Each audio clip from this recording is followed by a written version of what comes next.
Altıntaş'ta yayındayız. Magazini konuşacağız, gündemi. Arzu hoş geldin yayınıma. Hoş bulduk. Sana ve herkese selamlar. Arzucan burada, ben de buradayım ve dolu dolu magazinle karşınızdayız arkadaşlar. Gündem çok yoğun. Gündem çok yoğun. Şöyle bir bakıyorum, yeni farkında olmadan bir şey düştü mü diye haber olarak yeni bir şey düştü mü yok. Evet. Arkadaşların gelmesini bekliyoruz. İnsanların gelmesini bekliyoruz Arzucuğum. Onların Tamam. gelmesini beklerken saçlarının çok güzel olduğunu söylemek isterim yeniden. Teşekkür ederim. Bana bunlarla gelin. Evet, gülmek de sana çok yakışıyor. Teşekkür ederim. Her gün güler yüzlü olmak çok yakışıyor. Arada bir yüzümüz asılıyor ama ne yapalım, hayat işte. Bu arada ben moderatörlere birazcık asık suratımı göstereceğim. Lütfen hadsiz, ondan sonra böyle asap bozucu, ahlaka mugayir yorum yapanları, biliyorsun ben hep yorum yapanları engellemeye karşıyım ama Tabii. ahlaka dair bir yorum yapıldığında keyifle engellemelerini istiyorum. Aynen öyle. Dünkü bazı kendini bilmezler saçma sapan şeyler yazdılar, hakaret ettiler. Görmedim ben. Sen söyledin yayından sonra. Moderatör arkadaşlarla konuştum. Caner erken ayrılmış. Sana bilgi vermek için söylüyorum. Servin işi sağlam yayında değilmiş. Sema Dumantepe de yayında değilmiş. Bir tek Banu Kabaş eğer geç saatlerdeyse, yayının ilerleyen dakikalarındaysa o yayındaymış. O da atlamış, görmemiş. Ama daha dikkatli olacaklar. Bütün arkadaşlarla konuştum. Hepsi burada. Bizi Lütfen, izliyorlar. sonra kan beynime çıkıyor, konsantre olamıyorum. Bundan sonra zaten dava açacağım. Hani nasıl yapıyordu ünlüler, kınıyorduk. Demek ki onlara da gına geldi. Dava Evet. açacağım. Ondan sonra oh ne güzel gelsin paralar yani. Yani her zaman söylüyorum, hakarete yer yok arkadaşlar. Hakaret edecekseniz gidin sokakta kime edeceksiniz edin. Bizim yayınlarımızda böyle küfürlü konuşmalar, hakaret, hele ki benim konuklarıma karşı böyle bir terbiyesizlik hiçbir zaman kabul edilemez. Arzu'nun dediği doğru, bu bir dava konusu olur. Evet, dünya kadar sokak hayvanına bakıyorum. Hepsinden dava açıp sokak hayvanlarını daha da çok doyuracağım. Bütün bonfileler alacağım onlara. Zaten alıyorum da daha da alacağım. Yani böyle keyifle yedireceğim. Çünkü çok terbiyesiz bazı insanlar. Ellerine klavye alınca her şeyi yazabileceklerini sanıyorlar ama yazdıkları her şey kendi iç dünyaları, onlarla alakalı şeyler. O yüzden kendi içinde öyle hissediyorsa buraya da öyle yazıyordur. Evet, Nelida Manzano hoş geldin canım. Arjantin'den Nelida Manzano. Hola Nelida. Hola. Hola. Lale Arzu merhaba. Hoş geldin Lale Arzu. Özel abonelerim. Hoş geldiniz. Moderatör arkadaşlarım, sizler de hoş geldiniz. Lütfen dikkatli olalım moderatör arkadaşlarım. Sizlerle bugün gün içinde konuştum zaten. Ne yapacağınızı biliyorsunuz. Lütfen böyle ahlaksızlara, terbiyesizlere fırsat vermeyelim ki hepimizi kaçırmasınlar dedikten sonra hadi başlayalım. Hadi başlayalım. Ya Ajda Pekkan'ı duydun mu? Takvim Gazetesi'nin haberi 5 milyon liraya İsviçre malı, saatlerin en güzeli İsviçreliler yapıyorlar biliyorsun. Bir özel yapım kol saati almış kendisine ve 12 tane de zaten daha evvelden koleksiyonu varmış. Özel yapım kol saati koleksiyonu. 5 milyon lira. Sen olsan verir misin o kadar paran olsa bile? Ha, bu arada Ajda Pekkan'ın toplam banka hesabı yine Takvim Gazetesi'nin haberine göre 70 milyon dolarmış. Nereden biliyorsunuz be gazeteci arkadaşlar? Tam benim sorularım. Ben hemen veririm. Çok severim takıları, saatleri, Öyle mi? ayakkabıları, çantaları. Hiç gözüm acımaz veririm. Zaten Artık Saat de bir yatırım aracı aldı. 5 milyona aldığını bir hafta sonra satsa 5,5 milyona satar. Biraz daha beklese 7 milyon olur. O markayı biliyorum. Taktıkça değerlenen bir marka. O yüzden alırım yani gözüm hiç görmez. Alır mısın 5 milyon lira verip bir saat? Yani ben almam. Bence ucuz bile. Ben almam. Hakikaten almam. Alırım. Alır mısın? Aşk yaşarım o saatle alırım. Ciddi misin? Vay canına ya. Yani benim bir zaman bundan 20 sene evvel çok sevdiğim, çok özendiğim bir marka vardı. Bir türlü yani param olmasına rağmen hatta onu almak için bir para ayırdım, biriktirdim filan. Sonra kıyıp da o parayla onu alamadım. Ay cimri Almadım. misin sen acaba? Efendim? Cimri misin sen Hayır acaba? ya, hayır ya. Sonuçta dedim ya saat takmayı çok sevmiyorum. Evet, bunu çok beğendim model olarak. Alıp takayım kolumda güzel durur filan. Ama sonra bilmiyorum caydım ya. Keşke alsaydın. Ben şimdi tahmin ettim ne olduğunu. Ben sana söyleyeyim. Bugün 7-8 milyona o saati satıyor olurdun. O zaman da muhtemelen 15-20 bin dolara falan alacaktın. Dolar 1 liraydı benim almak istediğim zaman. Dolar 1 Tabii, liraydı. Yani tabii. sudan ucuzdu. O zaman sonra çok büyük enflasyonlar. Şu anda dolar 47-48 lira. Evet, Evet. Ajda Pekkan almış. Şimdi yani haberlerde de artık çok arkadaşlar dikkat etmiyorlar. Diyorlar ki bir ev parasına saat aldı filan. Nerede? 5 milyona ev mi kaldı? Bir de bunu başlığa yazmışlar biliyor musun? 5 milyona ev mi var ya? Yok. 5 milyona evin kaba haline yani zor alamazsın. Ee, Ajda Pekkan ama ne kadar şık. Geçen gün yine sahnedeydi, Harbiye'deydi. Gördün mü üzerinde giydiklerini? Gördüm de o çok böyle çiçekli olanı hiç beğenmedim. Hiç Ajda Pekkan'ın o ultra şıklığının simgesi bir kostüm değildi. Diğerleri çok güzeldi ama o her tarafı rengarenk çiçek olan kostümü hiç beğenmedim. Ben de beğenmedim onu. Böyle kocaman kocaman güller filan ya. Evet, evet. Rüküş duruyordu orada. Evet, hiç yakışmamış. Yani Ajda Pekkan stil ikonu. Her şeyin en güzelini, en tatlısını o giyer. Nasıl giymiş o elbiseyi inanamadım yani. Hiç beğenmedim o elbiseyi. Asla Ajda Pekkan elbisesi değildi. Gırgırıya müzikali elbisesiydi. Deme ya, deme Vallahi ya. öyleydi. Ya Öyleydi. Gırgırıye müzikaline soktun Ajda Pekkan'ı. Ajda Pekkan bir süperstar. Paris, Evet, tabii ki. O çok Londra, seviyorum. Aşığım Ajda Pekkan'a. Milano. Ama hiç güzel bir elbise değildi o. Beğenmedin ha? Mm-mm. Yani Ajda'yı ben tabii ki sen de öyle çok takdir ediyoruz. Eleştirmek de bizim hakkımız çünkü birileri medyada birilerinde işi bu magazin gazetecisi, magazin televizyoncusu olarak ünlüleri olumlu ya da olumsuz eleştiriyoruz. E, Ajda Pekkan da yaptığı güzel şeylerle alkışı hak ediyor ama iyi giymediği zaman da işte İlk e, kez bu. İlk kez böyle bir şey giydi. Bu arada Lale Arzu Dokuz çok komik bir yorum getirmiş. Ben de evet. katılıyorum yorumuna. Öyle mi? Ne yazmış Lale Hanım? Şey demiş. Evet doğru ben de sevmedim o çiçekli elbisesini. Ay, Mahmut Paşa'dan alınmış gibi demiş. ay, ay, Ajda Pekkan, Ajda Pekkan, Mahmut Paşa değil de Gırgırıye gırgırıye. Tam gırgırıye elbisesi. Tam yapmayın ama. ya, Giydir yapmayın Gülben ya, Ergen'e çıksın yani. Ama gırgırıye de çıksın tabii. yapmayın ya. Ajda Pekkan'ı yerden yere vuruyorsunuz. Ben hemen bu konudan Hayır, ona çıkıyorum. bayılıyoruz. Yani 80-90 yılda bir kere hata yapma hakkı var, onu kullandı. Kadın ultra zevk sahibi. Bayılıyoruz her giydiğine ama bu olmamış. Ya bunlar İpek'in taktikleri biliyor musun? Sen İpek'le çok konuşuyorsun, görüşüyorsun bu zamanlarda galiba. Metheder gibi yapıyor, eleştiriyi de çakıyor. Bayılıyorum, bayılıyorum dedin. Mahmut Paşa'ya gönderdin. Gırgırıye müzikaline soktun koskoca Ajda Pekkan'ı. Ajda Pekkan için Beverly Hills demen lazım. Champs-Élysées demen lazım. Oxford Street demen lazım.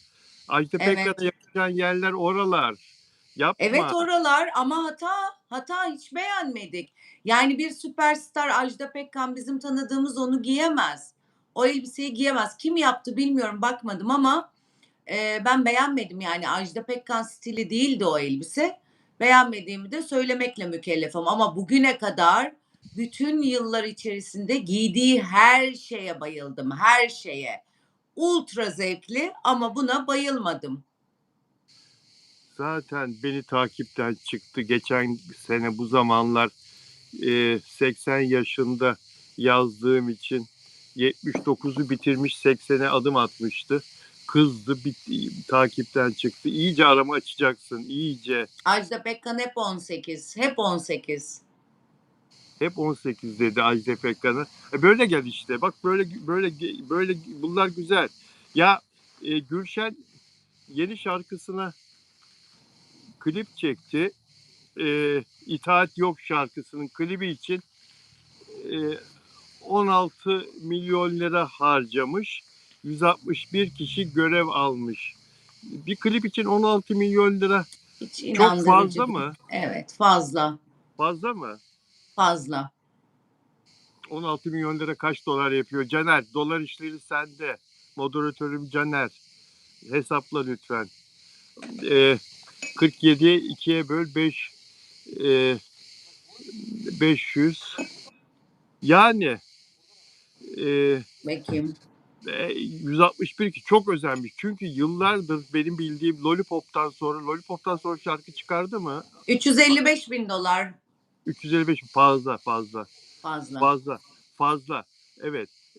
Yani uzun zamandır şarkı çıkarmıyordu ve hayranları hep yorumlarda şarkı istiyorlardı. Yeni şarkı istiyorlardı. Herhalde onun için çok özendi, paraya kıydı.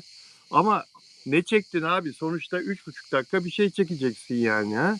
Bir Ne kon- dizinin yarı parasıyla klip mi çekildi? Çok inandırıcı değil yani. PR için de söyleniyor olabilir değil mi bu Tabii, sözler? tabii. Bülent Ersoy'un Kuyumcuya girdim, kuyumcuyu satın aldım PR'ı gibi. Bunlar da haber değeri olsa dese ki 1 milyon 2 milyon harcadı, bir haber değeri yok, 16 milyon diyorlar. Zaten devir ve ekonomi ortada, yani şu dönemde elinde 16 milyon olan insan klibe harcar mı? Harcamaz. Ben olsam 1 milyon bile harcamam yani. Yani klibi zaten masa üstünde artık şeyle yapay zekayla toparlıyor Yapıyorlar. insanlar, Tabii canım, yapıyorlar. 2.000 dolara 3.000 dolara yapay zeka ile neler yapılıyor. Bir de önceden klipler çok revaçtaydı. Kral TV vardı, birçok müzik kanalı vardı. Onları izleyecek izleyiciler vardı. Şu anda kimse izlemiyor ki. Yayınlayacakları bir platform da yok. Nerede? YouTube'da yayınlamak için mi? Instagram'da dönsün diye mi? Nerede yayınlanacak mesela? 16 milyon harcanan klip nerede yayınlanacak? Yani şimdi bakıyorum klibe de yeni izliyorum. Şarkıyı duydum daha evvelden. E, Yani bir konulu bir klip gibi, bir film gibi düşünmüşler. Kalabalık bir cast. Ama bu kopya bence bu. Bu kopya. Sevgili yönetmenim, bunu kopyalamışım bir yerden, tırıklamışın. Latin Amerika'dan kopya gibi geldi bu bana. Yani Yönetmeni çünkü kim klibin, bakamadım ben. ben de bakamadım. Çünkü Latin Amerika havası var klipte. Oranın prodüksiyonu gibi duruyor. E, Bakıyorum make-up falan yazıyor da şarkının yönetmeni falan var. Kocası, stüdyo var. Yönetmen Deniz Birgi. Deniz Birgi. Yok %100 bu benim tahminimce o paraya etmez. O paraya etmez. Peki, peki sevgili arkadaşım Gülşen'in haberini geçelim. Bu arada Mert Ramazan Demir yıkılıyor biliyorsunuz arkadaşlar. Konuşacağız Mert Ramazan Demir'le ilgili gelişmeleri, dünkü tenis maçıyla ilgili ayrıntıları konuşacağız. Sizlerin de yorumlarınızı merak ediyorum. Caner dün kaçtı tenis maçına, Lale bizi heder etti burada. Lale'nin yazdığını da oku. Lale Arzu'nun. Lale o konuyu da konuşacağız. Lale onu döndürsene bir daha gelsin önümüze. Arzu da görsün o yorumunu. Ee, Ne konuşacağız. yazmış? Arzu ne dedin pardon? Dün Mert Ramazan Demir'in tenis maçına kaçtı Caner, heder etti bizi burada dedim. Bizi bıraktı Vın Turizm. Peki. Evet. Yunuslarla ilgili bir haber gördüm. Çok ilgimi çekti. Bilmiyorum. Bunu paylaşmak istiyorum arkadaşlar. Anne Yunus ölü yavrusu için yas tuttu. Yakınları bir oldu. Cenaze töreni düzenlendi diye Avustralya'dan bir haber arkadaşlar. Avustralya'da bir anne Yunus ölü yavrusu için yas tuttu ve onu 14 gün boyunca taşıdı. Yavrusu doğduktan hemen sonra ölmüş arkadaşlar. Bu arada anne Yunus'a bilim adamlarının takip ettiği bir Yunus'muş bu. Yunus ailesiymiş bunlar. Bu arada anne Yunus'a başka Yunuslar eşlik etti. Bir çeşit cenaze töreni düzenlendi. İzleyenler gözyaşlarını tutamadı. Dronlarla sürekli olarak çekmişler, takip etmişler. Günlerce dronlarla bilim insanları, zaten daha öncesi de varmış. Doğumdan öncesi de varmış bilim adamlarının takibinde. Bir çeşit cenaze töreni niteliğindeki yolculuk bir okyanus araştırma kuruluşu tarafından drone çekimleriyle adım adım belgelendi. Sivil toplum kuruluşunun paylaşımına göre, bir sivil toplum kuruluşunun paylaşımına göre Fregi adlı Yunus Bunbury şehri yakınlarında yavrusunu taşırken görüldü. Anneye diğer Yunuslar da eşlik ediyordu. Bu durumun Yunuslar arasındaki yakın sosyal bağları yansıttığı vurgulandı. Birçok insandan daha mı akıllılar acaba sence? Evet, evet. Bir de ağlarsa anam ağlar, gerisi yalan ağların gerçekten Yunuslar üzerinde de ne kadar etkili olduğunun bir örneği değil mi? Annelik çok kutsal bir meslek diyorum, olgu. Çok. Yani Yunus çok üzücü ya, çok üzücü. Ben çok duygulandım, sen de gördüm haberi. Annelik her zaman çok acayip bir duygu. Ben yaşamadım, bilmiyorum. Muhtemelen yaşamayacağım da. Ama kendi anacığımdan biliyorum yani, bir bana bir kardeşlerime oraya buraya koşturuyor ediyor, onu yapıyor bunu yapıyor. Hep verici, hep veriyor kendinden, hayatından, zamanından. O yüzden çok kıymetli annelik. Çok üzüldüm Yunus'a da. Evet, Yunuslar isimleri varmış. Her Yunus kendine özgü bir ıslık, imza sesi geliştiriyor ve birbirlerini bu isimle çağırıyor. Bunları bilim adamları yeni keşfetmiş. Yeni araştırmalar Yunusların sadece ıslık çalmadığını, insanlarınkine çok benzeyen bir şekilde birbirleriyle konuştuğunu gösteriyor. Ayna testini geçen nadir hayvanlardan biri. Yani öz farkındalığı var. İnsanları anlıyor mu diye soruluyor burada.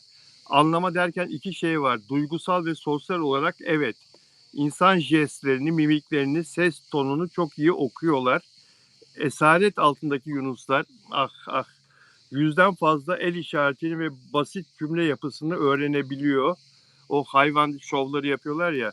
Evet, Mesela topu havuza getir ile havuzu topa getir arasındaki konuşma farkını anlıyorlar konuştukları zaman.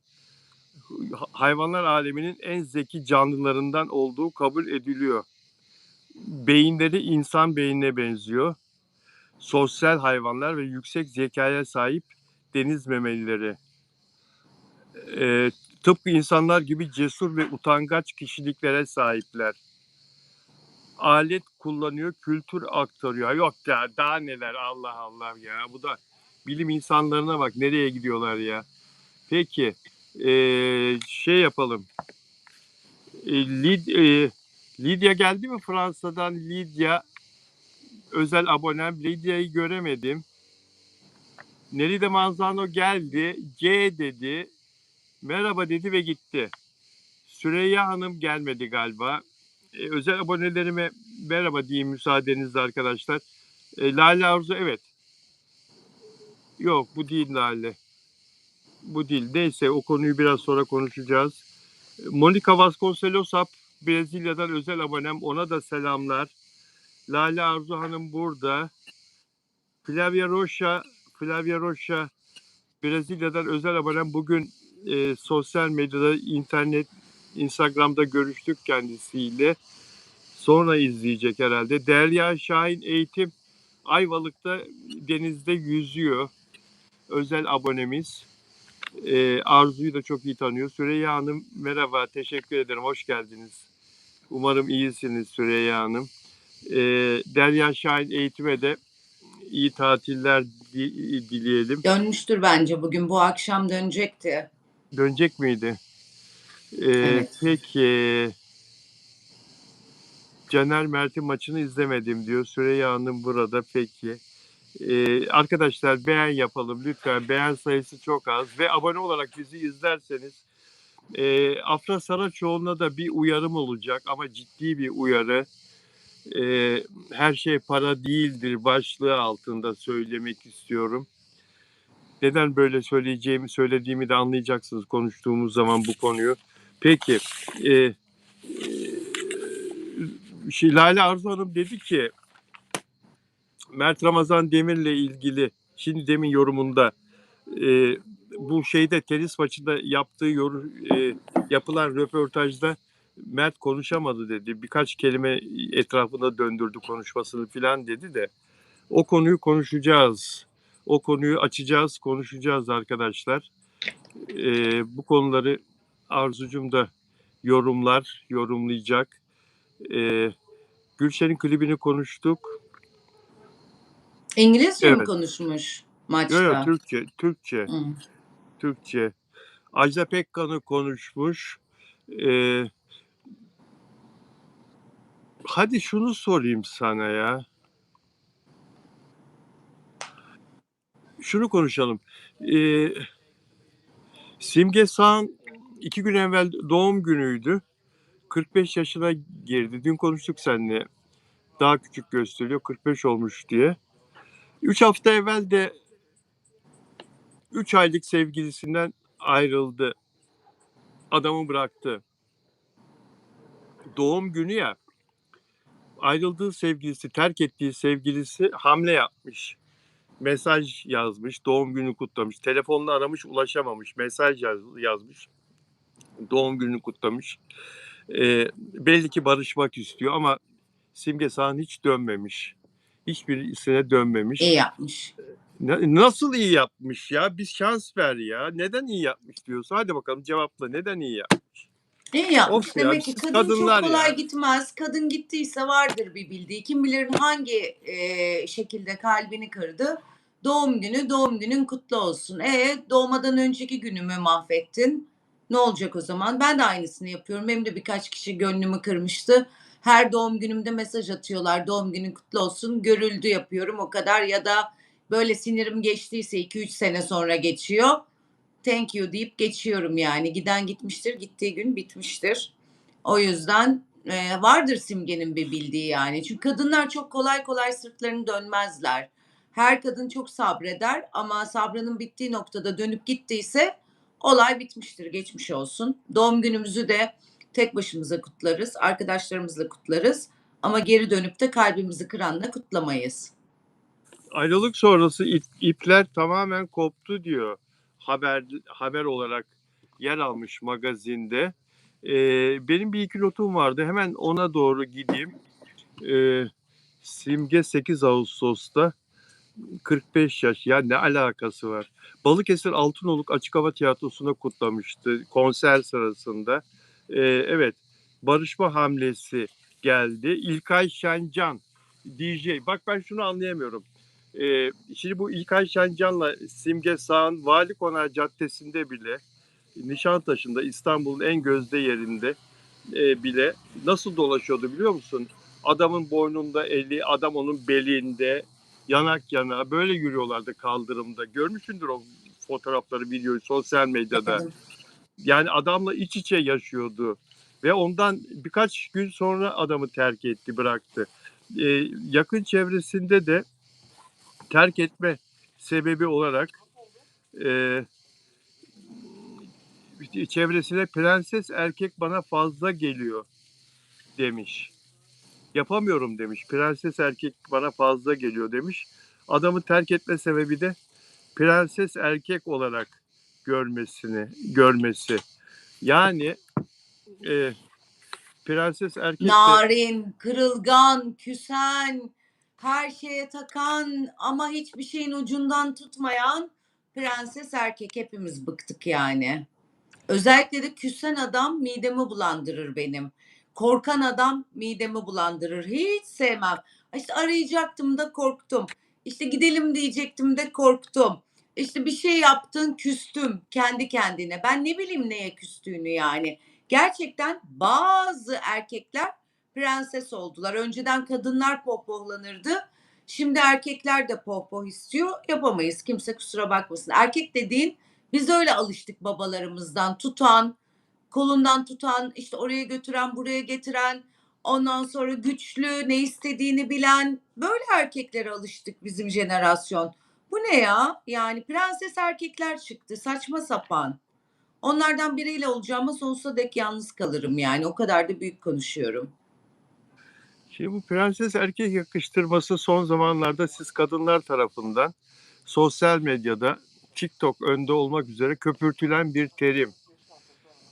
Ay ben hiç yapamam o prenses erkekle falan diye böyle erkeklerin bir kısmını böyle nitelendiren, değerlendiren ama bir bölüm erkeğe de haksızlık yapılıyor. Yani onlar da Evet, bir bölüm genelleme yapıldığı öyle. zaman Bir yapılsın bölüm mı? öyle. Çok tutarlı erkekler var. İşte 40-45 yaşında vesaire ya da eski jenerasyondan ve yeni jenerasyondan ama bir kısım böyle yani kadınlar gibi prenses gibi olmak istiyorlar. Şimdi bunları kadınlar yapmıyor. O tarafta sana hiç katılmıyorum. Çünkü arkadaşlarımın karşısına çıkanlar vesaireler görüyoruz. Yani adam şimdi geliyor mesela işte kadınla görüşmek istiyor. Seni arayamadım, korktum. İşte seni yemeğe çıkartmak istedim. Ne düşünürsün? Korktum. Ya bunlar hiç yakışmıyor bir adamın ağzına. Yani yemeğe çıkmak istiyorsan merhaba Arzu nasılsın? İyi misin?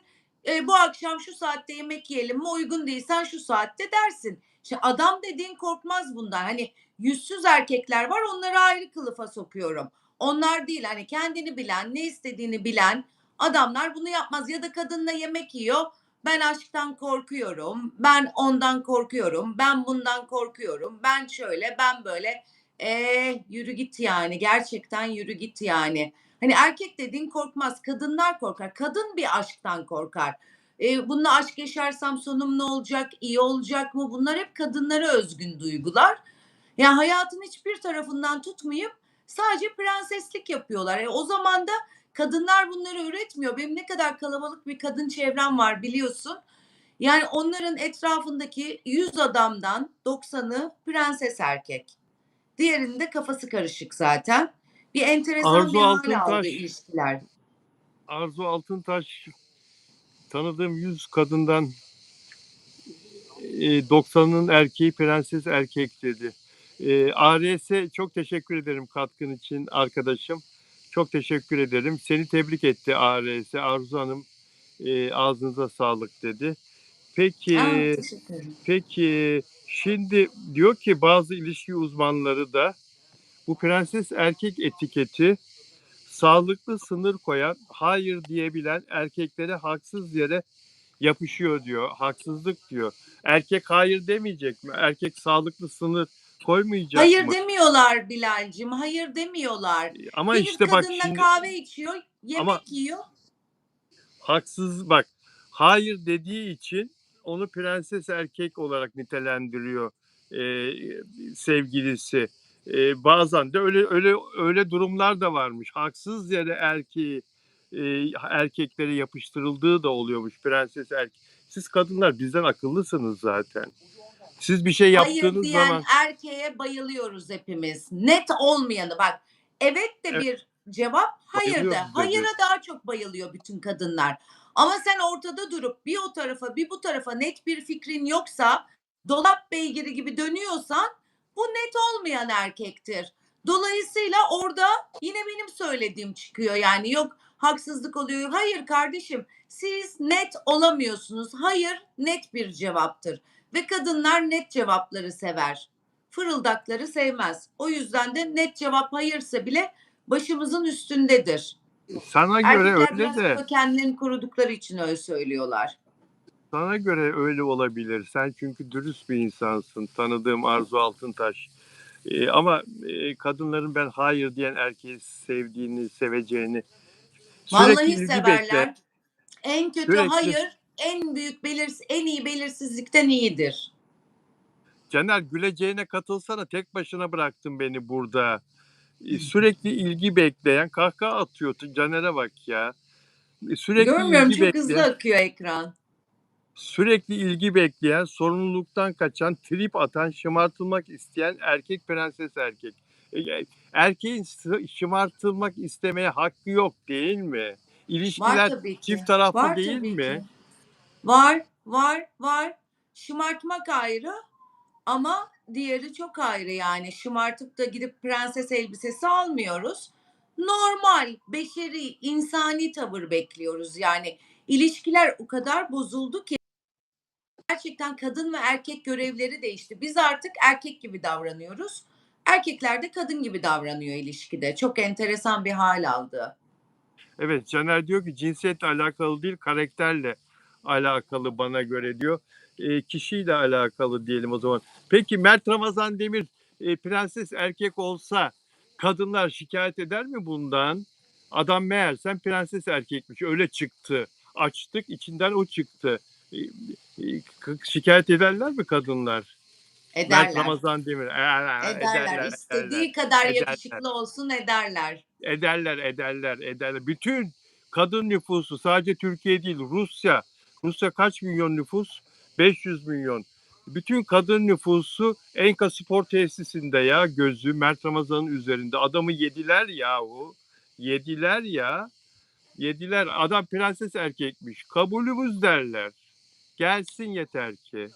Demezler. Arsız İnan kadınlar. demezler. Kadınlar evet dış görünüş okey kadınlarda ama en çok bir adamda bir kadını aşık eden şey karakter ve ayaklarının üstüne dik basması ve onurlu ve söylediğinin arkasında durması. Beni karakter çok etkiler. Benim gibi birçok arkadaşımı da çok etkiler. Prenses, işte o tarafa bu tarafa net olmayan kadını da erkeği de hiç sevmem. Netimdir. Ya Ben maço netlik olsa erkek isterim. şiddet uygular dersiniz, maço dersiniz. Kibar olsa çıt kırıldım dersiniz. Şimdi prenses çıkardınız. Yakında da diyeceksiniz ki Afra'nın sevgilisi prenses çıktı. O kadar kibar ki çocuk, o kadar sessiz ki. Acaba Afra'ya mı ödetiyor hesapları filan? Hakikaten bir prenseslik var mı onda? Diyorlar ki onun hazırlığını da yapıyor bazı fanlar. Afra fanları ve Afram fanları. Diyorlar ki çocuğun işi yok, gücü yok, annesinden harçlık alıyor. İşte Bu da öyle değil. prensese girer mi? Prenses kategorisine girer mi? Girmez çünkü şöyle hayata atılmamışsa ki biraz atıldı diye biliyorum. Annesinden de harçlık alabilir, babasından da. Bu parayla orantılı bir şey değil. Ama o daha böyle çekimser davranıyorsa, net değilse fikirleri, Afra Saraçoğlu'ndan emin değilse, işte bir gün farklı düşünüyorsa, bir gün farklı düşünüyorsa, çekiniyorsa Afra'yı bir yere çağırmaya, işte Afra ile ilgili net bir fikri yoksa evet prenses erkeğe girer yani. Ya da Afra'ya hesabı ödettiriyorsa prenses erkektir. Ya da atıyorum gel beni evden al. Ya bunu yapan erkekler de var yani roller değişti. Ben niye gelip seni evinden alayım? Niye benim arabam? Niye yani? Niye ben şoförüm? Şimdi burada Simge Sağ'ın özelinde bir şey söylemek istiyorum. Simge'ye de bunu kesin atın dinlesin yani.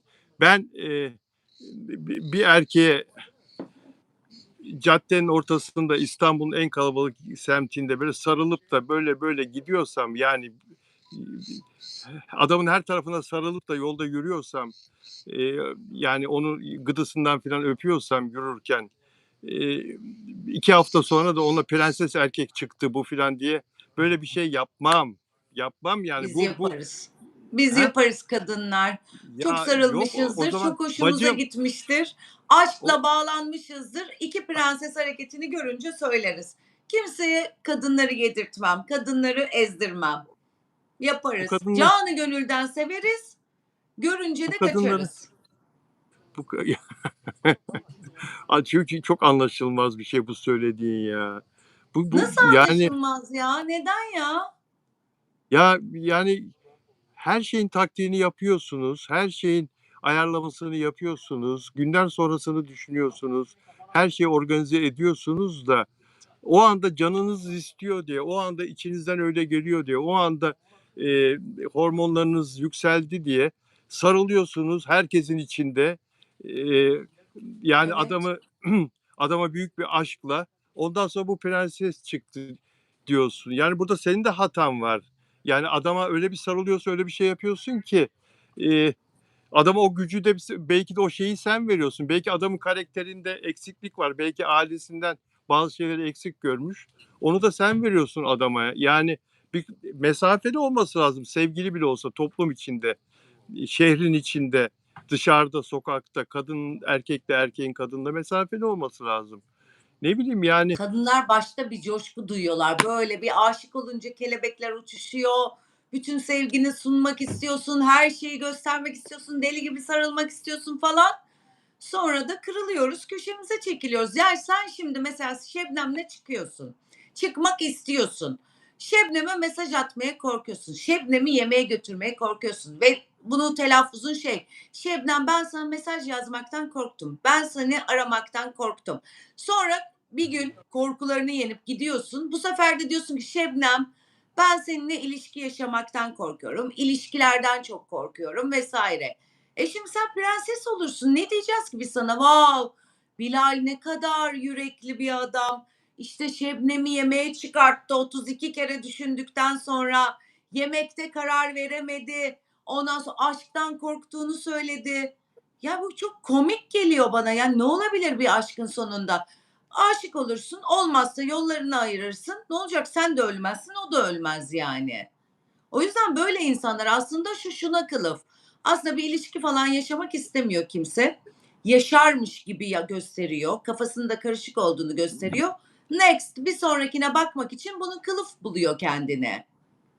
Kalmadı yani. Önceden 10 sene aynı kişiye aşık olurdu bir kadına, bir adama. Ama şimdi öyle bir şey yok maalesef aşkta. aşkta aşkta öyle bir şey yok. Evet, yani çok çabuk tüketiliyor ya. Çok çabuk Evet. tüketiliyor ilişkiler. Yani, Simge Sağan 4 yıldır kalbim boştu diyor. 4 yıl sonra bulmuş bu DJ'yle yani kafası uyuşmuş ve sevgili olmaya karar vermişler. Sevgili olmuş. Ama ondan sonra ne kadar çabuk tüketildi. Şimdi bir de şunu söyleyip bu konuyu çok uzadı, kapatacağız. Eee, erkek tarafına bak. Şimdi o DJ için sen bunları söyledin. Yani keşke sevmeseydin o çocuğu. Keşke o çocukla çıkmasaydın. Velev ki haklı olsa Simge Sağan. Evet prenses erkek. Onu bu şekilde nitelendirip toplumun önüne, kendi camiasının önüne. Simge Sağan çok tanınan bir müzisyen ve bu çocuk da müzikten ekmek kazanıyor. Camiası, müzik camiası. Arkadaşları onunla dalga geçmez mi? Prenses hoş geldin demezler mi? Derlerse ne olacak? Yani bu günah değil Desinler diye mi? söyleriz biz Haydi kadınlar be ama zaten. O aman da ya planlı. Caner. Aman ya desinler diyor. Ya Zaten çok öyle tehlikeli bir söylesinler diye. zamandayız. Çok tehlikeli bir zamandayız. Çok tehlikeli bir zamandayız. Vallahi bak ya. Valla İlişki hemen ben onun etrafında dolanırım, söylemediğim kişi kalmaz. Kapı komşusuna bile söylerim. Biliyor musunuz yanınızda bir prenses erkek oturuyor diye. İnan üşenmem yaparım yani. Hiç umurum olmaz. Özellikle de duysun diye en yakın çevresine de söylerim. yüz, Kadının intikamı. duyanların duyanların %80'in de ilk aklına gelecek olan şey gay mi o? İlk aklına o gelir insan. Erkeğin prensesi mi olur? Ya yazık günah çocuğa ya. İsmini söylemeyeceğim DJ'in. Yani Kadınlara biliyorsa. acımayana kadınlar hiç acımaz. Yaşasın kadınlar, canım kadınlar. Kadınlar o kadar verici ki sevgide, aşkta, onda, bunda. O yüzden ben canım kadınları tutuyorum yani. Erkekler Al, de bir zahmet ceremesini çeksinler. al sana bir kadınlar erkekler haberi daha geliyor şimdi. Caner haber konularını buraya yazma Caner. Buradan oraya gidiyorlar. Dün de yani bizim yayını bırakıyorlar o yayına gidiyorlar. Dün de Arzu sağ olsun benim arkadaşım, dostum, beni çok seven, partnerim, birlikte yayın yaptığım dedi dedi ki Mert Ramazan Demir'in yayını nerede diye burada insanlar merakla birbirlerine yazıyorlar. Şuraya gidin. Şu Enkaspor'un Instagram adresinde dedi. Canlı yayını orada şu anda dedi. Hurra bir baktım burada 350 kişi vardı. Bir anda 120'ye düştük. Hayatta zaten hiç kendi menfaatimi düşünmediğim için başıma bunlar geliyor maalesef. Hiç ben sordular gayri ihtiyari söyledim. Sonra diyorum canlı yayın ayol niye söyledim diyorum. Yok vazgeçmiş. Mert gitmedi diyeceksin. Maç iptal edildi diyeceksin. O yılanlıklar yok bende. Yok. YouTube haberi değil abi diyor Caner. Caner biliyorum konudan haberim var canım. Yayına girmeden evvel o konudan haberim var. Var. Özcan Deniz Kıbrıs'taki bir otelde konser veriyor arkadaşlar. Ve hangi şarkı söylüyor? Kalp Yarası şarkısını söylüyor. Şarkı bitiyor. Seyircisine diyor ki bu şarkıdaki acı çeken adamı bir kadın bana şarkıyı dinledikten sonra bu şarkıdaki acı çeken adamı seviyorum dedi. Bunu söylerken gözünde bir haz ve zevk vardı kadının. O gün şunu anladım. Her acı çeken erkeğin arkasında göbek atan bir kadın var. O gün bugündür hiçbir kadına ezik büzük halimi göstermiyorum diyor Özcan Deniz. Her acı çeken adamın arkasında göbek atan bir kadın var. Sözü. Var mı? Var. Hakikaten var. Ya yok ya o kadar değil ya. Gerçekten mi ya? Vallahi billahi bak yani 10 kilo falan veririz yani öyle bir durumda ki veriyoruz yani. 10 kilo yağdan yakıyorsun. Ya o adamla sarıldınız, öpüştünüz, tatiller yaptınız, çıktınız. Geceleri birbirinize güzel şeyler fısıldadınız. Aşk sözcükleriyle kadeh kaldırdınız. Ne yaptı adam size ya? Neden böyle bu kadar acımasız oluyorsunuz ya? Öyleyiz. Öyleyiz. Yaparız. Göbek atarım. Ben temiz çalışıyorum. Ben kime ah edersem tövbe yarabbim Allah affetsin mefta oluyorlar. Kime ah ettiysem hep öyle oluyor. Hani çok büyük kalbimin kırılmışlıkları var. Bir üzülmüşlüklerim var. Ah ediyorum elimi Allah'a açıyorum. Sonra maalesef hocanın selasesini duyuyorum yani. Allah affetsin. Tabii gülünecek bir olay değil ama evet kadınlar kalpleri kırılınca acımasız oluyorlar. Hepimiz öyleyiz. Hiç kanımızı yerde bırakmayız yani intikamımızı alırız. En iyimiz bile. O yüzden de ayrıldığımız adamı sürününce görünce çok seviniyoruz vallahi. Ben kendi adıma çok seviniyorum. Niye sevinmeyeyim? Ah ah ah ah. Caner'cim sevgiler kardeşim. Lydia, bonjour Lydia. Lydia bonjour. Lydia geldi Fransa'dan. Demin kendisine selam söylemiştik, sormuştuk. Demin bir ara bir arkadaş da bir şey sordu ama hızlı geçti. Peki. Fahri Evcen'le Burak Özçivit, karı koca, onların sezonu olacak. Bu dizi sezonu. Fahriye yıllar sonra dizilere geri dönüyor arkadaşlar. Fahriye Evcen. Fahriye Evcen Oktay Kaynarca ile Hamal dizisinde başrol oynayacak. Bölüm başına 2,5 milyon lira alacağını yazdı. Kim yazdı? Müge Dağıstanlı gazeteci arkadaşım. Sevgili Müge yazdı. Ve Müge'nin haberine göre kocası Burak Özçivit de Adana'da çekilecek olan diziden o da orada başrol 4,5 milyon lira alacak haftada. İkisinin toplamı haftada 7 milyon lira yapıyor. Bir haneye diziden haftada 7 milyon lira. Ayda 4 kere 7 28 milyon lira. Yaklaşık 500 bin dolar para. Karı kocanın diziden kazanacağı para. Aman Allah'ım sosyal medyada neler yazıyorlar. Neler yazıyorlar neler. Yani bu kadar para hak ediyorlar mı? Ondan sonra yok daha neler. Gerçekten bu parayı mı kazanacaklar filan diye. Ne diyorsun bu konuda? Ne düşünüyorsun?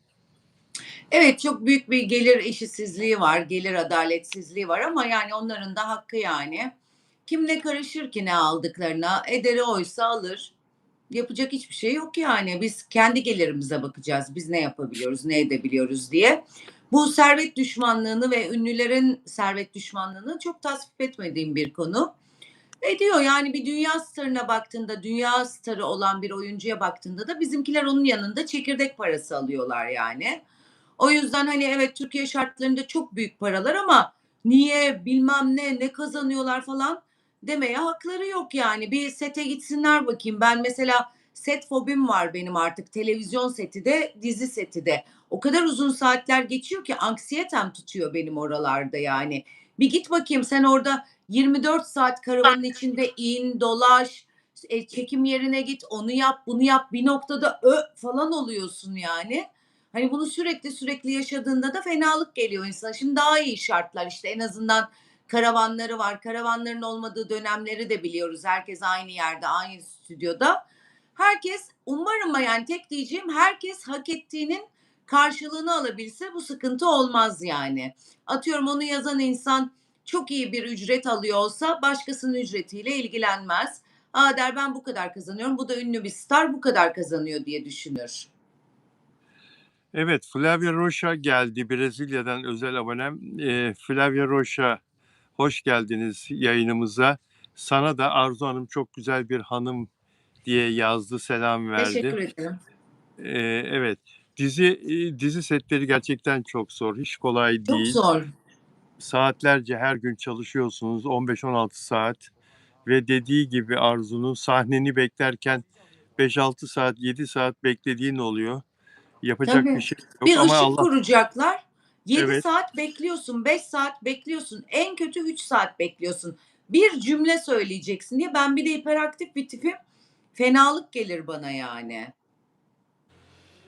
Aynen öyle. Aynen öyle ve öbür bir dediğin daha var. Ona da çok katılıyorum.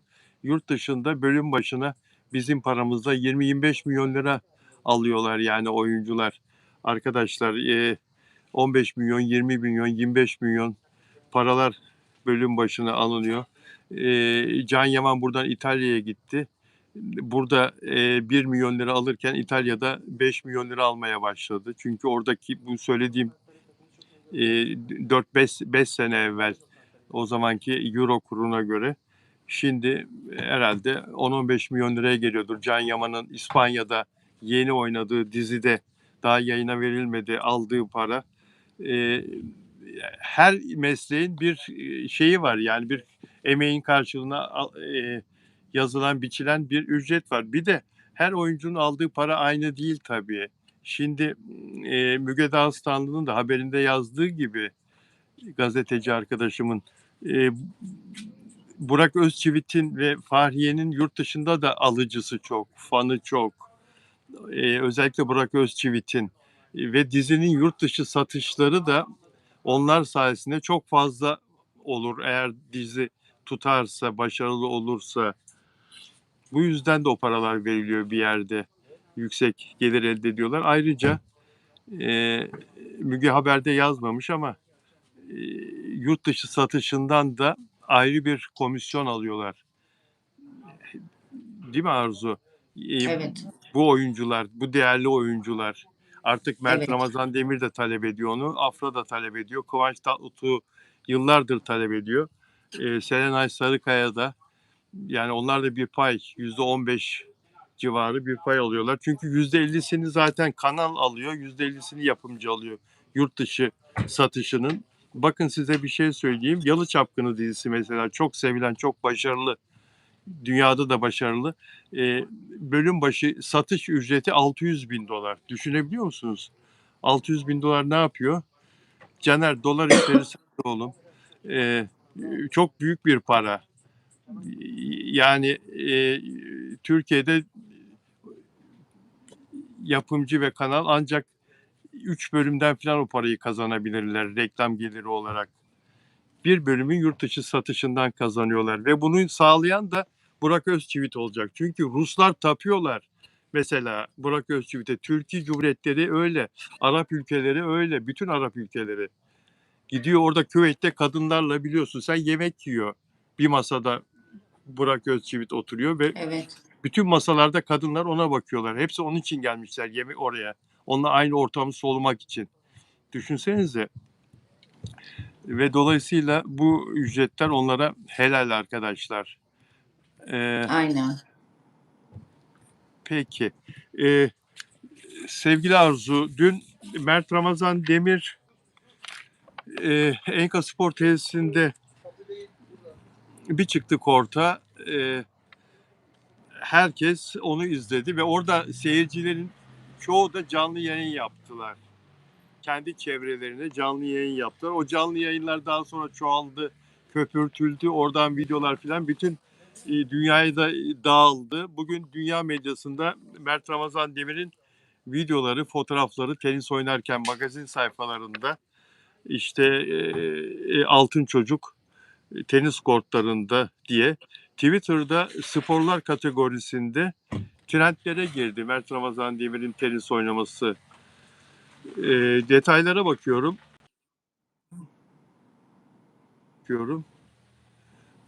Herkes de kendisinden selfie yapmak isteyen herkes de selfie yaptı. El uzatanlarla el sıkıştı. İmzalı isteyenlere imza verdi. Nasıl buldun dünkü yayını? Mert Ramazan Demir aktivitesini, dünkü maçı, olayı. Ben zaten kendi yayınımdan vazgeçip Mert Ramazan Demir'in yayınına bütün izleyiciyi gönderdim. Sonrasında da baktım. Gayet güzeldi. Sonra bana Mert Ramazan Demir'le ilgili fanları bir yazsın kötü bir şey, onlara söyleyeceğim. Kendi yayınımdan vazgeçip Mert Ramazan Demir'e yönlendirdim herkesi. O yüzden asla Mert Ramazan Demir fanları bana artık hiçbir şey yazamazlar, kötü bir şey. Gayet güzeldi, tatlı. Hani ben böyle ünlülerin bir sporla uğraşmasını, o spora gönül vermesini, orada uzmanlaşmasını falan çok seviyorum. Hobi olarak yaptıklarında da çok seviyorum. Ünlü demeyeyim de herkesin hobi olarak sporla uğraşmasını çok seviyorum. Gayet güzeldi. Fanları da çok mutlu oldu. Güzel görüntülerdi. Evet. Şunu gözlemledim ben. Ramazan Demir belli etmese de heyecanlıydı. Zaman zaman Tabii. heyecanlıydı. Tenis oynarken de bazı hatalar yaptı. Raket çok yakışıyor ona. Raket Olsun. çok yakışıyor. Rakette şov yapıyor. Çok yakışıyor. Vuruşları falan çok güzel, çok düzgün. Ama bazı hatalar yaptı. Bunu ben heyecanına veriyorum. Kendisine büyük bir ilgi, büyük bir sevgi. İnsan etten kemikten sonuçta heyecanlanmaması anormal olur zaten. Dikkatimi çekti. Oraya motosikletiyle gelmiş. Motosiklete binmesini tasvip etmiyorum ve bunu daha evvel motosikleti satın aldığı zaman da söylemiştim. O motosiklet detayını yayınlanan bir iki fotoğrafı var motosikletten inerken, park ederken. Orada gördüm. Şeyi söylemek istiyorum. Demin Arzu Hanım'ın değindiği konu maçtan sonra Enka Spor Kulübü'nün görevlendirdiği küçük bir hanımefendi, yaşça herhalde çocuk yaşında 17-18 ya da işte en fazla 19. Mert'e sorular soruyor. Profesyonel olarak bu işi yapan bir hanım değil soruyu soran. Enka Spor tesisiyle ilgili, bu spor organizasyonu ile ilgili, bu turnuva ile ilgili bir iki soru soruyor. Sorular çok basit, çok çocukça, bir gazeteci soruları değil. Lale Hanım, sizin yazdığınıza da bu açıklama getiriyorum.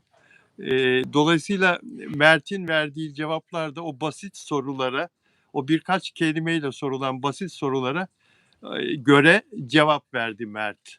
Yani Mert birkaç kelimeyle cümle kurdu dediniz ya, basit konuşuyor, az konuşuyor dediniz ya. Orada konuşacak bir şey yok zaten. Kız dersini çalışmamış. Kız o röportaj yapacak bir insan değil. Mert Ramazan Demir'le röportaj yapacak seviyede bir röportör değil o. Anlatabiliyor muyum? Enka Spor Kulübü'nün burada seçici davranması, özenli davranması.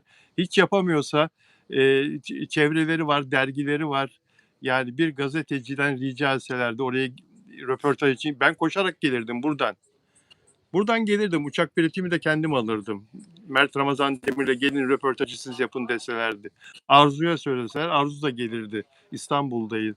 Yani olmamış o röportaj Ben hemen Mert'e sorardım. fayda değil zarar Mert veriyor. Bey bir Mert Bey, bir Poyraz esintisi vardı. O rüzgardan mı rahatsız oldunuz da bu kadar kötü bir performans gösterdiniz diye bir soru sorardım. Eee, Yani Mert'e zarar verir o röportaj. Bakın vermiş bile. Eee, Lale Hanım da Mert kısa kısa konuştu, birkaç kelimeyle konuştu diyor. O röportaj iyi bir röportaj değil. Mert Heyecanlanmıştır ama insan. şimdi magazine çok alışkın, magazin gazeteciliğine çok alışkın. Ne vereceğini biliyor, ne soru geleceğini biliyor. Ama karşısında da acemi bir isim var. Orada spor dalıyla ilgili röportaj yapılıyor. Heyecanlanmış. Sorulardan dolayı da biraz tereddüte düşmüş olabilir. Çok normal. Evet, yani olmamış o röportaj. Mert'ten şey değil ama sebebi Mert değil. Olumsuz olmasının sebebi Mert değil. Değil, değil. Mert Evet, şunu çok değil. mesela şunu çok güzel yaptı. Onu görün, eğer görmediyseniz, izlemediyseniz bu karşılaşmadan sonra mikrofonu aldı ve orada seyircilere ve oranın yönetimine ve sporculara yönelik bir konuşma yaptı. Bir 40-50 saniyelik bir konuşma yaptı. O konuşmayı dinleyin bakın. Ne kadar kaliteli, ne kadar güzel. İrticalen, yani yazılı değil, içinden geldiği gibi konuşuyor. Ama ne kadar güzel bir konuşma yaptı o yorgunluğa rağmen. Bir de şu maç gösteri maçı ve skordan bağımsız. Yani o yendi, bu yendi, Mert'in takımı yendi, karşı takım yendi diye bir sonuç yok.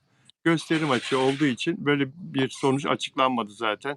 Skorda tutulmamış, skor tabelası da.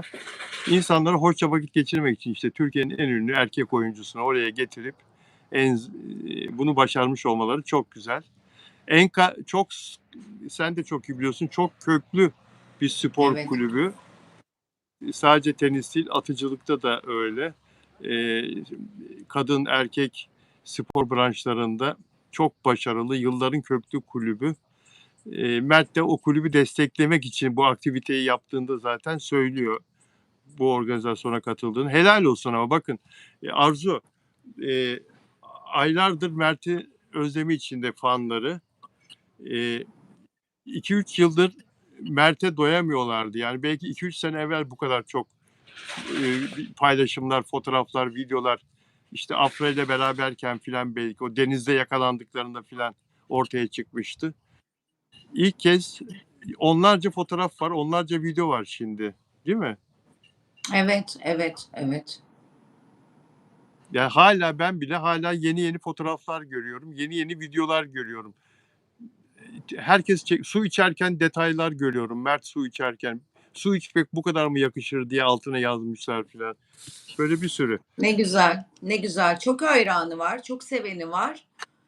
Umarım uzun yıllar, çok uzun yıllar Tarık Akan, Kadir İnanır gibi bu hayranlıklar devam eder ki edecek gibi duruyor. Şahane bu kadar sevilmek. Ne güzel bir cümle, ne güzel bir dilek, ne güzel bir e, sonuca bağladın bu konuyu. Hakikaten çok değerli bu söylediklerin. En güzel dilek bu. Mert Ramazan Demir için söylenebilecek. Bunu da söyledin. Tarık Akan ve Kadir İnanır gibi kalıcı olur. Türk halkının Evet. kalbinde Cüneyt Arkın yer gibi, eder. daha birçokları Cüneyt gibi. Arkın gibi, Edizun gibi. İnşallah, Evet. inşallah daha çok genç. Çünkü biz Ee, çocuktuk, onların şöhretlerine şahit olduk çocukluğumuzda, genç kızlığımızda. Annelerimizin onlara olan aşkını dinledik. Böyle seviyorduk, şöyle seviyorduk. Sonra maalesef ölümlerine de şahit olduk ve ölümlerindeki o güzel sevgiyi de gördük. Halkın onlara olan sevgisini ve saygısını. Şimdi Mert Ramazan Demir çok genç bir oyuncu. Umarım yolu üstatları gibi olur. evet. Dostlar teşekkür ederiz ilginize. Şey yapın lütfen, beğen yapın. Afra Saraçoğlu ile ilgili beğen yaparsanız mutlu olurum arkadaşlar. Ve Afra Saraçoğlu ile ilgili konuya geçeceğim. Ve bizi abone olarak izlerseniz de yine çok sevinirim. Sen Ee, geçmeden kısa bir şey söylemek istiyorum. Çok kıymetli bir dostum yazmış. Es geçmek istemiyorum. Nebahat Sekman, sen de tanırsın. Esra Ceyhan'ın daha Selamlar. önceki yıllarda ve şimdiki yapımcısı ve birçok televizyon programının yapımcısı. Nebo burada. Tabii. Kocaman öpüyorum onu. Nebahat'cığım ben de öpüyorum seni canım. Şile'ye de geleceğim inşallah. Ya seni çok Arzu'yla seviyor beraber Nebo. geleceğiz. Arzu'yla beraber geleceğiz. İstanbul'a döneyim, İnşallah. geleceğiz. İnşallah. Peki dostlar abone olursanız, abone olarak izlerseniz çok mutlu oluruz. Abone olmadan izleyenlerin sayısı bir hayli fazla. İstatistiklerde, YouTube'un çıkardığı istatistiklerde hemen hemen her yayının %60 kadar seyirci abone olmadan e, izleyenlerden. Abone olarak izlerseniz bize katkıda bulunmuş olursunuz. Peki, şimdi Afra Saraçoğlu ile ilgili arkadaşlar e, yoğun bir şekilde Afra'nın Teşkilat dizisine katılacağı paylaşımları yapılıyor. Evet, Afra Saraçoğlu'na bu teklif edildi. Teşkilat dizisinde Tolga Sarıtaş'la başrolde oynasın diye. Oradaki başrollerden Rabia Soytürk ayrılmıştı diziden ve Afra'yı bu diziye istiyorlar. Benim ilk duyduğum Afra Saraçoğlu'nun istediği ücret fazla geldiği için görüşmelerin tıkandığı şeklinde. Ancak sizlerin Afra Saraçoğlu'nu bu diziye katılmasını istemenizi anlayamıyorum. Afra Saraçoğlu fanları yoğun şekilde bunu diliyorsunuz. Teşkilat 7 sezon olacak. 6 sezondur Türkiye'de pazar günleri en çok izlenen dizi. Fakat teşkilatın Afra Saraçoğlu'na ne faydası olacak? Bunu düşünmeniz lazım. Afra Saraçoğlu'ndan alır mı? Afra Saraçoğlu'na bir şey katar mı? Bunu düşünmeniz lazım. Bu konuda benim fikrim Afra Saraçoğlu'nun teşkilat gibi 7. sezona giren bir diziye katılması Afra için hem kolaycılık hem Afra'nın arada kaynaması, para verecekler diye. Mesela diyelim ki Afra 3,5 milyon lira istiyor ve o 3,5 milyon lirayı vermeyi kabul edecekler. Ama her şey para mı? Abi dizisine katılmasını da istememiştik bizler geçen sene bu zaman konuşmamızda. Katıldı. İşte sonuçları hep beraber gördük. Ee, Ne diyorsun Arzu bu konuda?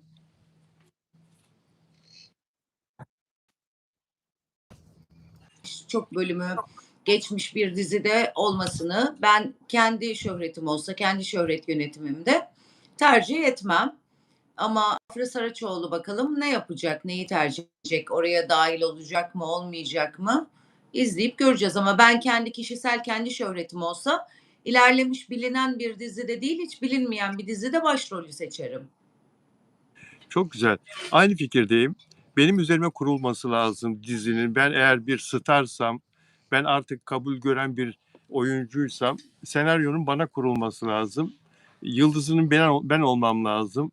Değil mi? Yani Evet, gelecek erkek başrol oyuncusunu bile ben seçebilmeliyim artık yani. Belki şimdi değil ama Afra'nın da Mert'in de birkaç dizi sonra bunu yapabiliyor olması lazım. Kadir İnanır böyle yapardı. Tarık Akan böyle yapardı. Demin Arzu çok güzel söyledi. Geleceğin yıldızları olsun bunlar da Kadir gibi, Tarık gibi kalıcı olsunlar. Sürsün gitsinler ve devamlı yükselsinler. E, Afra'nın senaryo değişikliği gerektiği zaman, yaptırmak istediği zaman bunu yaptırabilecek güçte olması lazım. Çünkü emeği o veriyor, seyirciyi o getiriyor. Artık yavaş yavaş bunların söyleniyor olması. Zaten Afra'nın tavırları da biraz bu kafada olduğunu ortaya koyuyor ama para çok tatlı be. Para çok tatlı evet, ya. Abi evet, dizisini para evet. için seçti mesela. Bu nereden belli oldu bir de biliyor musun? Bir sene dolmadan ayrıldığından belli oldu. Hadi bir senede ayrıldığından belli oldu. Bir sezonda ayrıldığından belli oldu. Para için girmişsin oraya yani. Ama yani her şey para. Allah'tan çok iyi oyuncu. Başkası için yazılan senaryoda bile parladı. Kenan İmirzalıoğlu Evet. üzerine yazılan senaryoda bile Afra oyunculuğuyla, mimikleriyle parıl parıl parladı. Yani hiç ezilmedi ha. Kenan İmirzalıoğlu ismi altında hiç ezilmedi. Dikkatini çekti mi Evet, sezon evet, boyunca? hiç. Hiç Çok ezilmedi. parladı. Başka bir oyuncu olsaydı vallahi ezilebilirdi. Başka bir kadın oyuncu olsaydı. Bir o ezilmez, Doğru. bir Serenay ezilmez. Hande Erçel ezilebilir yani. Mesela beni yanlış anlamayın Hande Erçel fanları. Neden böyle dediğimi de az çok tahmin edersiniz. Seni çok seviyorum. Serenay'a Serenay'a, Brad Pitt gelsin, işte Al Pacino gelsin, ne bileyim, işte, adamın ismini unuttum, çok severim, şimdi aklıma gelmedi. Dünyanın en iyi starları gelsin, onların karşısında bile eğilmez, ezilmez. O kadar muhteşem bir oyunculuğu var yani. Baba baba oynar onlarla Serenay. Tabii, tabii, tabii. Serenay asla ezilmez. Afra asla ezilmez. Bu oyunculuk kabiliyetiyle durduğu yerde oynuyor kız. Hiç hareket etmeden Evet, yüzüyle sayfalarca oynuyor ya. Değil mi? evet. Yani, o yüzden ben teşkilatta oynamasını pek, uygun görmüyorum. O oynarsa da şenlendirir diziyi, o ayrı. Yani şenlendirir Birisi derken coşturur reytingleri. Pardon. Hande Erçel de görüşüyor. Teşkilatla yazmış bir ama kaybettim kim yazdığını. Bence Hande Erçel şöhretini çok iyi yönetiyor. Teşkilata bu noktada girmez yani. Hiç sanmıyorum ben. Ben de zannetmiyorum. Ben de zannetmiyorum. Yani başka yere götürür. Dizi de başka yere gider eğer Hande Erçel girerse oraya. Yani o diziye de olmaz Hande Erçel. Bilmiyorum, bana şey geldi yani. Hande Erçel çünkü çok lüks görünen bir kadın.